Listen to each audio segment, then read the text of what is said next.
Il-Gvern jeħtieġ li jħares il-kompetittività ta' pajjiżna u nistieden lill-Gvern għal kooperazzjoni aktar attiva bejnietna f'dan is-settur kruċjali. Hekk saħaq id-Deputat Jerome Caruana Cilja waqt li jindirizza konferenza dwar il-VAT u t-taxxa. Konferenza li ġiet organizzata tul il-jum tal-ħamis mill-Malta Institute of Management u l-Malta Academy of Taxation Studies. Il-kellim tal-Partit Nazzjonalista tal-Finanzi insista li l-professjonisti u l-ħaddiema f'dan il-qasam qegħdin iħabtu wiċċhom ma' numru ta' sfidi b'mod regolari u għalhekk jeħtieġ issir xi ħaġa minnu fih u qal li minħabba li pajjiżna huwa l-iżgħar stat membru tal-Unjoni Ewropea u m'għandu ebda riżorsi naturali, l-attrazzjoni ta' Malta l-investiment dirett barrani tiddependi b'mod aktar sostanzjali mis-sistema tat-taxxa ta' pajjiżna.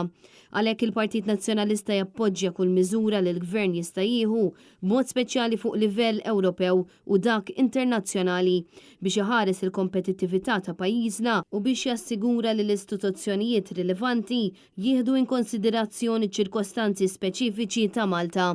Id-Deputat Jerome Caruana Cilja tkellem ukoll dwar il-qasam tal-ESG u saħaq li l-Gvern jeħtieġ li adotta miżuri ċari ħalli inċentiva lil kumpaniji f'dan ir-rigward, inkluż inċentivi relatati mal-VAT.